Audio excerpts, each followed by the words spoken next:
friend desiring of conference, immediate, private, burn it when you've read it. Where in the name of the gunpowder plot did you pick this up? It was given me by a person waiting at the door. With a cloak and dagger? He has nothing more threatening than a leather apron and a dirty face. Let him come in.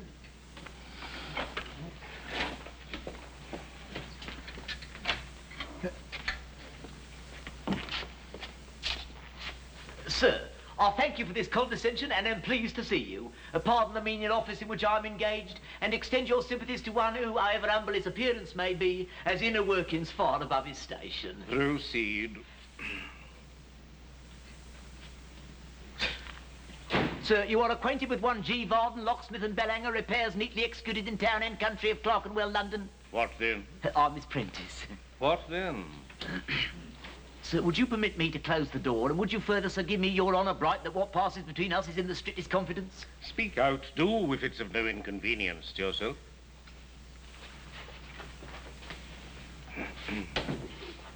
Well, sir, in the first place, as I've not my card about me, for the envy of the masters will not permit us the use thereof, permit me, sir, to offer to you the nearest substitute that circumstances will admit of.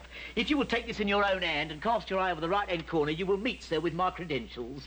Thank you. For Simon Tappertit 1. All but the number, sir, that is my name. They are merely intended as directions to the washwoman and have no connection with myself or family. Your name is Chester, I suppose? No, don't put it off, sir. I observe J.C. from here. We'll take the rest for granted.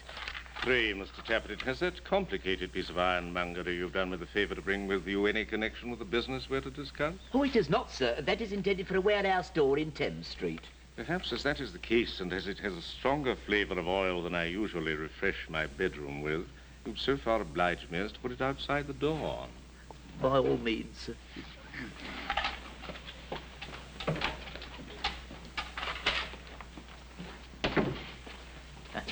You'll forgive my mentioning it, I hope. Oh, don't apologise, sir, I beg you. And now, if you please, sir, to business. Proceed, do. Well, sir, from what passes at our house, I am aware that your son is keeping company with a young woman contrary to your inclinations. Interesting, most interesting. And what I tell you is this, that so long as our people go backwards and forwards, up and down and to and fro to that jolly old Maypole Inn, lettering, messaging, fetching and carrying, you couldn't prevent your son from keeping company with that young woman by deputy. Not if he was minded night and day by all the horse guards and every one of them in the fullest uniform. Mr. Tappertit, your wisdom is beyond your years. Oh, and now, sir, I'll come to the point. You will inquire as to how this is to be prevented. I will tell you how. If an honest, civil, smiling gentleman like yourself... Mr. Tappertit, really? No, sir, I'm serious, upon my soul. If an honest, civil, smiling gentleman like yourself was to speak but for 10 minutes to our old woman, that's Mrs. Varden, and flatter her up a bit, you'd win her over forever. And then there's this point got, that her daughter... well, she wouldn't be allowed to be a go-between from that time forward. And until that point's got, nothing you can do will prevent her. Mark that. Mr. Tappertit, your knowledge of human nature... Wait a minute. I now come to the point, sir. There is at the Maypole a monster in human shape. A villain. A vagabond of the deepest dye. Who, unless you get rid of or had kidnapped and carried off at the very least, for nothing less will do. He, sir, will marry your son to this young woman as certainly and as surely as if he were the Archbishop of Canterbury himself. Interesting. Most interesting. He will, sir, for the hatred and malice that he bears toward you, quite apart from the pleasure of doing a bad action, which to him is its own reward. If you knew this chap, sir, this Joseph Willett, that's his name, how he comes to and fro to our house, slandering, threatening, maligning you, and how I shudder when I hear him, why, you'd hate him worse than I do, sir, if such a thing were possible. A little personal sentiment in this, Mr. Tappertit? Personal sentiment, sir, or public vengeance, or both combined. Destroy him, sir. Destroy him. Miggs says so too. Miggs and me, we both say so. We can't bear the threatening and the plotting and the undermining that takes place. Our souls, sir, recoil from it. Barnaby Rudge and Mrs. Rudge is in it too. Oh, yes, but the ringleader is the villain, Joseph Willett. Put Joseph Willett down, sir. Destroy him. Crush him. And be happy. At least, Mary, you found the heart to visit this place. For the first time in the last, sir. Not the last time, Mary. Emma and I will not have it. Indeed not, Mrs. Rudge, we beg you. The very last. This is unworthy of you, Mary. I've often said you should return here. You'll be happier here than elsewhere, I know. As to Barnaby, it's quite his home. And Grips.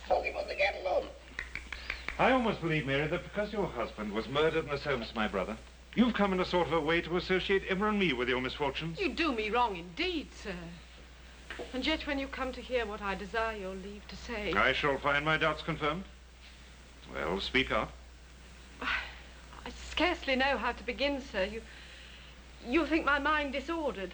Any advice or assistance that we can give you, you know, is yours of right and freely yours. I've come, sir, to refuse your assistance from this day forward. You refuse the pension we give you? I must. It is my duty, my bounden duty. Having said that, I can say no more. My lips are sealed. Mary, what mystery is this? Heaven is my witness that I have lived since that bitter day we all have reason to remember, in unchanging devotion and gratitude to you, sir, and to you, dear young lady. I only know that I must leave the house you have given me and begin life anew. Let me be sure that I understand you. You mean that you're determined to deprive yourself of the annuity we've settled on you and to leave your house and home? In the name of God, Mary, under what delusion are you suffering? As I'm deeply thankful for the kindness of you, sir, and for your brother who owned this house before you, I will never again live on the money that comes from a Hairdale. In God's name, why? You do not know to what uses it may be used, into what hands it may pass. I do, and I can accept it no longer. But surely the use of the money rests with you? It did. It rests with me no longer. It may bring some heavy judgment on the head of my dear son. Mary, you've put strange thoughts into my head. Among what associates have you fallen? Into what guilt have you been betrayed? Ask me no more questions, sir. I am guilty. Yet I am innocent. But if I am to live in peace, I must live in secret. My dear old friend, I entreat you to consider what you do and trust us, dear friend, and tell us what troubles you, so that we can better help and advise you. I can give no reason whatever. You cannot confide in me. Cannot you trust dearest Emma, whom you've known since she was a child? I can say no more, sir. At least, dear friend, grant me one more conference with you. At least, good friend, grant me that. Permit me to call upon you tomorrow evening. Very well, sir. But nothing can change me from my chosen path.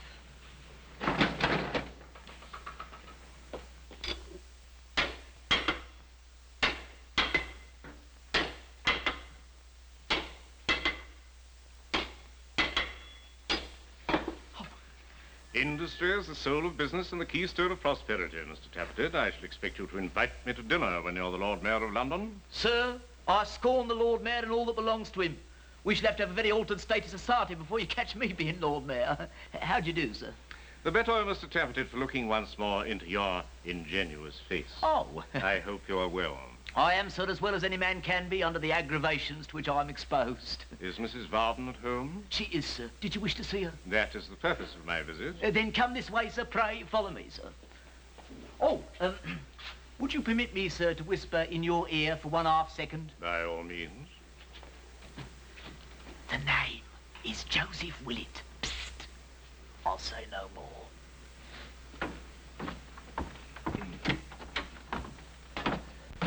Mr. Chestermarke. Ah! And not Mr. Edward, mind. It's his father. Oh!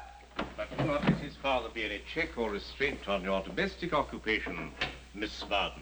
Miss Varden? There now, ain't I always saying of it? If he ain't been and took Mrs. for her own daughter, well, she do look it, that she do.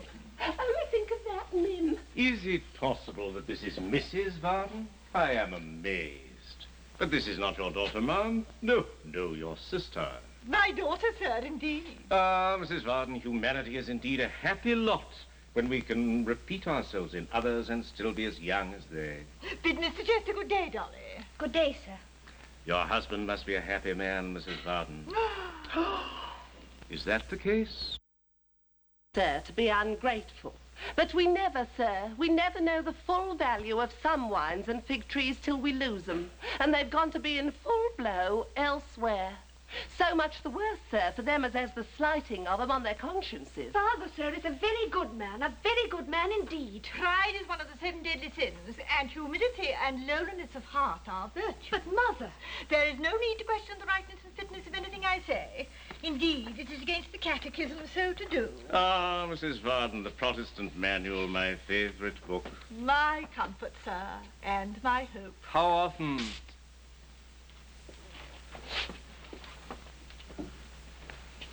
How often in his early life have I deduced little easy moral lessons from its pages for my dear son, Ned? You know, my son. I have that honour, sir. Mrs. Varden, you are a mother. You know how I, as a father, feel. He gives me much uneasiness, ma'am. Much uneasiness. He's of a roving nature.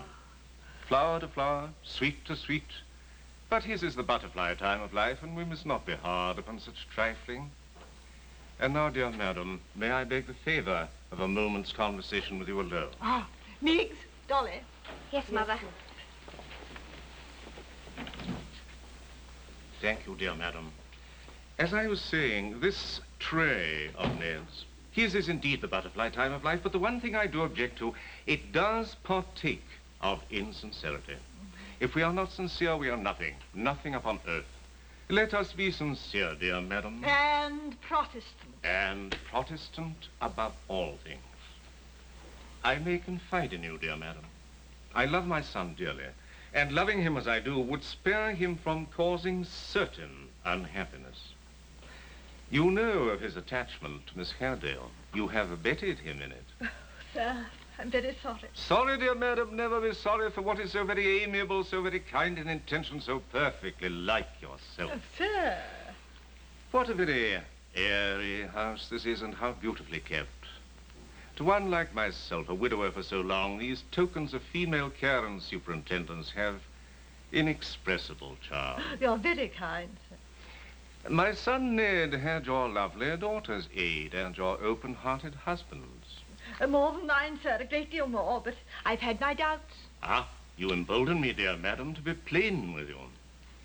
My son and I are at variance upon this point. The young lady and her natural guardian differ upon it also. And the closing point is this, that Ned is bound by his duty to me, his honor, by every solemn tie and obligation to marry someone else. Engaged to be married to another young lady. Dear madam, brought up, educated and trained expressly for that purpose, expressly for that purpose. Miss Haredale, I am told, is a very charming creature. I am her foster mother and should know, the best young lady in the world. I haven't the smallest doubt of it. But, sir, if you take poor Miss Emma's lover away, what will become of the poor thing's heart then? The very point to which I wish to lead you. Marriage with my son would be followed by years of misery. He's of the most expensive and ruinous habits. They would be separated, dear madam, within a 12-month. To break this attachment, which is more fancied than real, would cause the girl but a few tears, and she is happy again. Take the case of your own daughter. There is a young man, a dissolute fellow, I'm afraid, of very indifferent character, of whom I've heard Ned speak. Bullet, is it? Pullet? Mullet?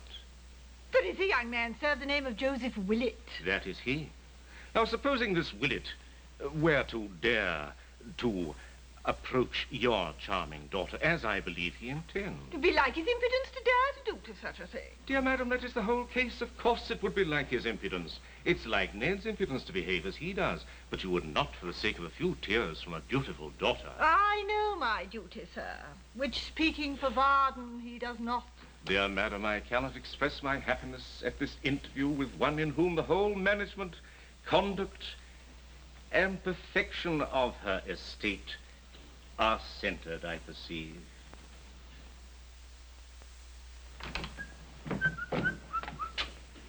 Mr. Edwards, sir. This is a pleasure we did not expect. I'm in no humour for giving pleasure, Joe. Why, Mr. Edwards, sir, what's wrong? Joe, yesterday I went to the Vardens, the locksmiths, to inquire what letter or message Miss Emma had sent in return to mine. Yes, sir. Miss Dolly was not at home, but Mrs. Varden, whom I saw, said Miss Emma had sent no reply. In fact, she said Miss Emma had been disinterested in my letter. But, sir, that is not the truth. Well, I knew it could not be. The truth is, sir, Miss Emma did send a reply. But Miss Dolly, sir, on leaving the warren and taking the path through the woods, was set upon and robbed. And in her fright, sir, she either lost the letter or it was taken from her. But why did Mrs. Varden tell me nothing of this? She told me Miss Emma had sent no reply. I've always found Mrs. Varden a kind and honest woman. Perhaps, sir, she was fearful you might scold Miss Dolly, sir, for losing the letter. Scold Miss Dolly for being set upon and robbed? Well, sir. Joseph, I've been trying to catch a sight of Miss Emma all day, but I fear fortune is not with me. You will see that this letter reaches her. Have no fear, Mr. Edward, sir. Your mission is in safe hands. I know, good Joseph, I know. Will you be riding this way tomorrow, sir? I will. It would seem, Joseph, that you are the only friend I have that I can trust. Have no fears, Master Edward. I shall not fail you. My thanks to you, Joe.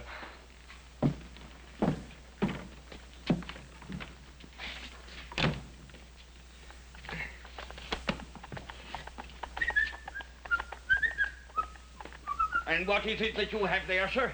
Cannot you see, sir? I do not mean that, sir. I mean that, sir. Cannot you see, sir, that it is a letter?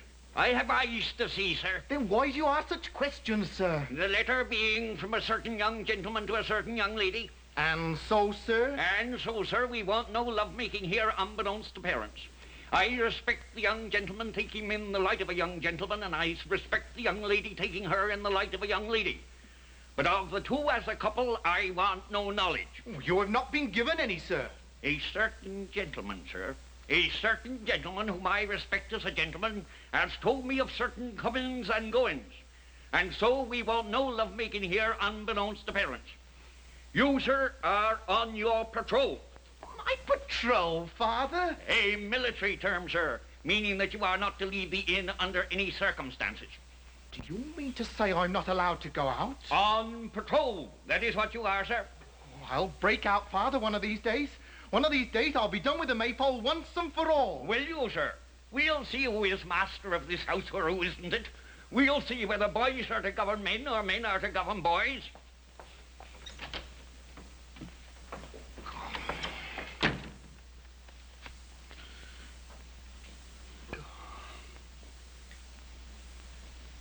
Hugh. Hugh, wake up, you lazy fellow. Hugh, I have a letter for the Warren. And so, dear friend, I could not forbear but to call on you and beseech you to come to the Widow Rudge's with me tonight. Indeed, Mr. Haredale, I will. And you're not surprised to hear all this, Varden? Well, you and she have always been the best of friends, and you should understand her if anybody does. Asking your pardon, sir, I didn't say I understood her. I wouldn't have the presumption to say that of any woman. Not so easily done. But I'm not so much surprised, sir, as you expected me to be, certainly. And may I ask why not, good friend? I've seen something in connection with her which has filled me with distrust and dismay. She's made bad friends, sir. How, where, I don't know. But her house is a refuge for one robber and cutthroat at least. That's certain. Now, sir, now it's out. Varden. I saw in the passage of a house one evening, after dark, the highwayman who robbed and wounded Mr. Edward Chester and that same night threatened me. And you made no effort to detain him? Sir, she herself prevented me. What meaning do you attach to it? I know not, sir. She cannot have married again? Not without our knowledge, surely. Suppose she had married again incautiously. It's not improbable, for her existence has been a lonely one for many years. And the man turned out to be a ruffian. She would be anxious to screen him and yet would revolt from his crimes. This might be.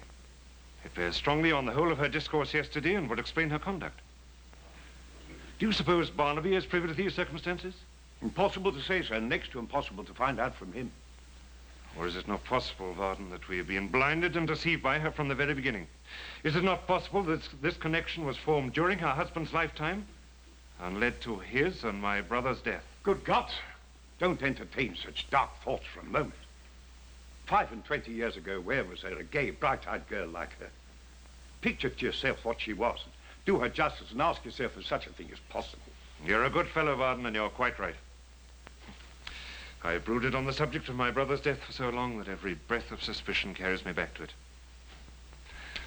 You're quite right. It isn't that I courted her before Rudge and failed that I say she was too good for him. But he was never free or frank enough with her. I don't reproach his memory for that, poor fellow.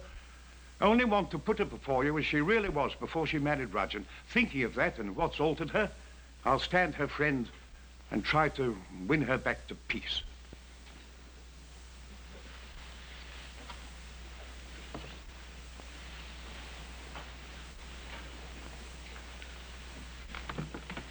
Betsy, you have seen no one?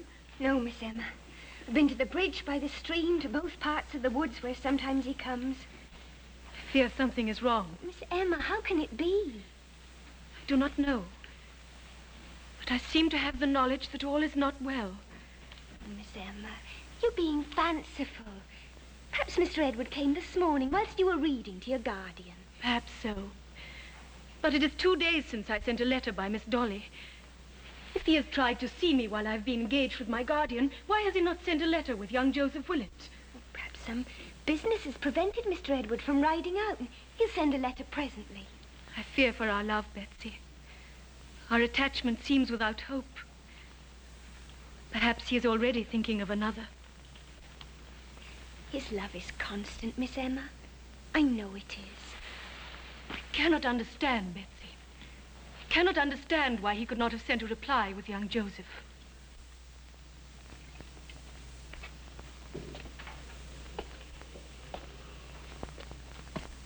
A vulgar sight to greet a gentleman on his return from an evening stroll. My good fellow, stir yourself. Why are you sleeping there, my good fellow? Oh, I thought you was part of my dream, Master. I hope it may never come true. What makes you shiver? The cold, I suppose. I hardly know where I am. Do you know who I am? I know who you are. I was dreaming of you. But we're not where I thought we were. Tyburn, Master. I dreamed we was being hung up at Tyburn.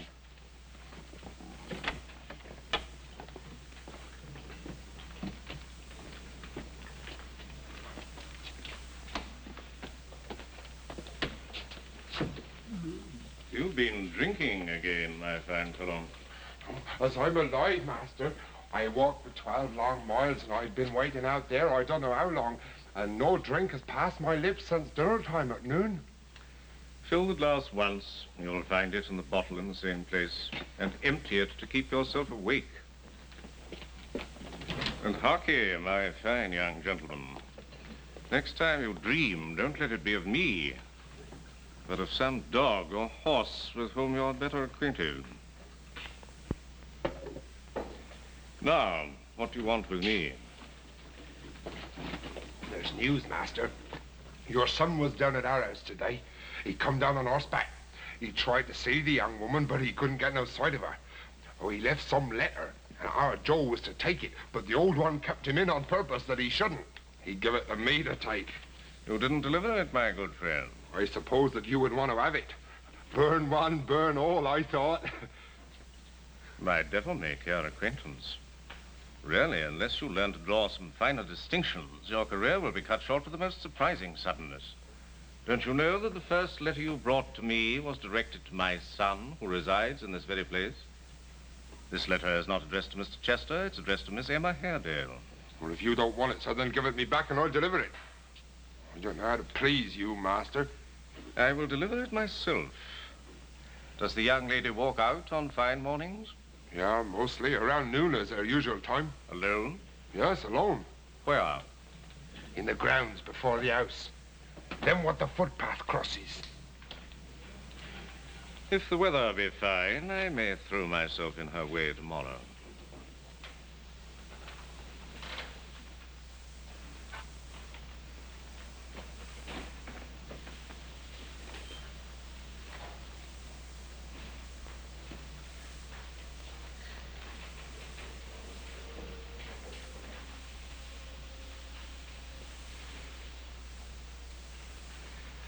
None of that, sir. None of that. No breaking of patrols. How dare you go out of that door without leave? You're trying to get away. Are you to make a traitor of yourself again, sir? What do you mean? Oh, let me go, Father. This is too bad. You're a boy who would sneak into houses and try and stir up differences between noble gentlemen and their sons, are you, sir? Oh, let me go, Father. Hold your tongue, sir. And I'll recommend you in return not to talk to me. Oh, and who are you that you are not to be talked to? Oh, I knew this would come at last, Father, the way you've treated me. I knew it would come. I've done with the Maypole. The Maypole and I must part company forever. We'll see who's master in this house and who isn't, sir. I'm going for a soldier. That's where I'm going. I'm going for a soldier. Well, I'll be blessed. And when I'm killed, perhaps then you'll be sorry. Well, I'm blessed. Well, I'm blessed.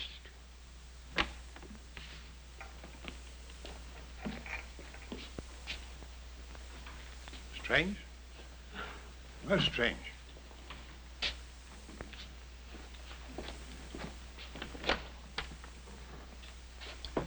Widow Rudge, it's friend Gabriel. She gave me her word that she would grant me one more conference with her. House seems to be deserted, sir.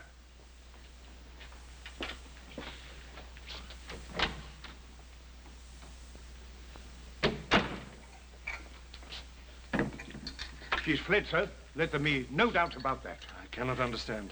I felt sure that having agreed to my meeting here tonight, she would tell me what trouble she was in. And with you, Varden, her old friend at my side, I'd hoped to win her confidence. Haredale, my good fellow, I'm delighted to see you. How very much you've improved since our last meeting. I never saw you look better. How do you do? Your trifling is ill-timed and a subject ill-chosen.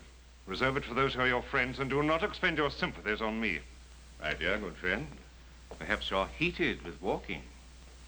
Our friend is? But a plain, honest man, and quite unworthy of your notice. Gabriel Varden by name, sir. A worthy English yeoman, a most worthy yeoman of whom I frequently heard spoken. Pray, sir, what is your business here?